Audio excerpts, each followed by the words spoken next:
field. And one of the best stories that was told this past weekend, of course, Mia, as you alluded to, Fairleigh Dickinson. Which is funny, John, because we actually talked about Fairleigh Dickinson a few weeks ago on the program, because many believe they shouldn't have even been in the tournament because, wait for it, Merrimack won their conference, but they were ineligible as a transitioning D1 program. And so Fairleigh Dickinson gets the auto bid out of the NEC. But we don't want to talk about that because we love Fairleigh Dickinson. They proved they belonged in the field. Shout out to the NEC. FDU, John, has a 21-year-old sports information director. Dayton's pep band took over as the unofficial band for them since Fairleigh Dickinson doesn't have a band, just like they barely have a sports information director. Will this change the standard going forward, John, for small schools fighting for the big dance? First off, big shout to Dayton here, going to Party City and picking up a bunch of swords and then making their own shirts. And they learned the Fairleigh Dickinson fight song, which I think I didn't know there was one. Well, they don't have a band to play it, but there is one. So, so cool. That is the magic of March Madness, right?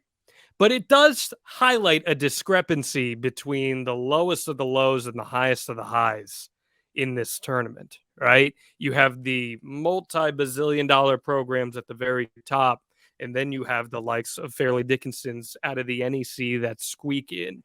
And I do think there should be some sort of subsidizing for these lower tier schools to provide them with that similar experience to level out that playing field. Now, there's a lot of charm in what we saw here, but I do think it's somewhat of a disadvantage as well.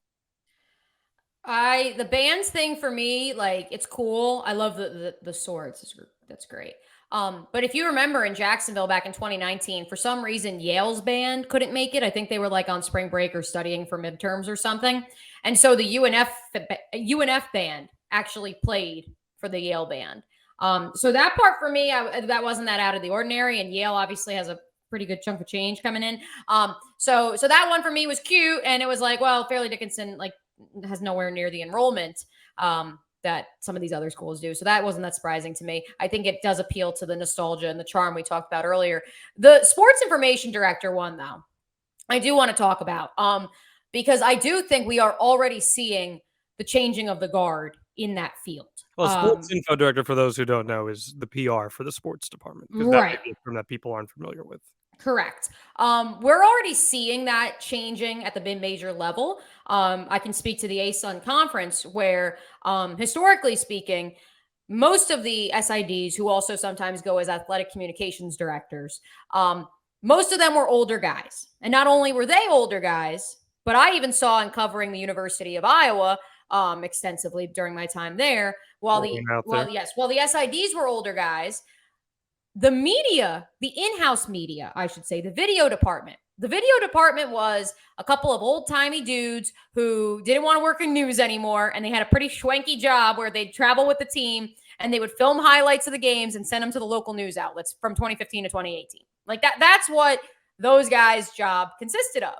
And then they'd put out an occasional like highlight reel video, which compared to what they were doing as sports anchors and photographers in the news world was like nothing. It was an easy little job. The University of Iowa has completely changed how they do in-house video now, John. It's worth noting because we're seeing it across the country. Now they're hiring these guys for each team. Each team gets its own videographer, and they're focusing on hype reels and Instagram reels and TikToks, and that is their sole focus, is generating video content that then plays well on social. I bring that back to the mid-majors and the Fairleigh Dickinsons, the University of North Floridas of the world. Here at UNF, they didn't have somebody who was doing that. When they went to the NCAA tournament in 2015, they didn't have an in-house video person.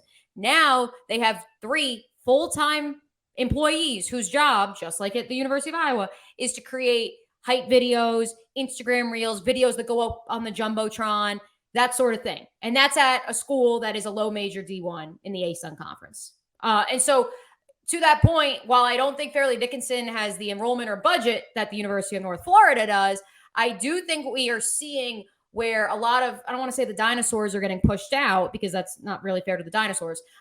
It's an insult to the people, the animals that died millions of years ago.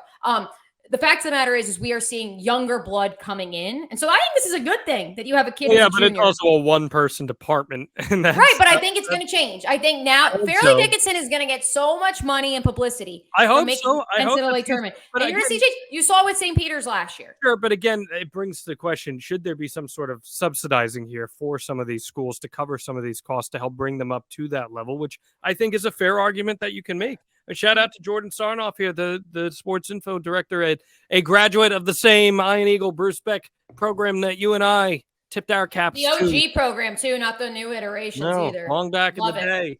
We love to see it. But 21 years old, a junior getting it done. I just think it's something that it's a great opportunity for him, for what it's worth. The NCAA has so much freaking money. March Madness brings in so much freaking money. There's got to be a way to level out that playing field just a little bit.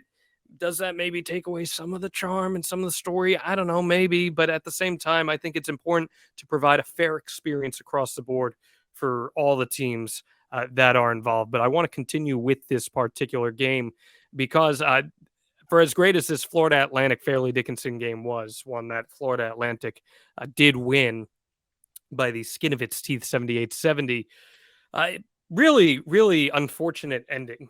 Elijah Martin got a little carried away in the final seconds of this one and attempted a fancy windmill dunk with less than 5 seconds remaining, and he didn't make it.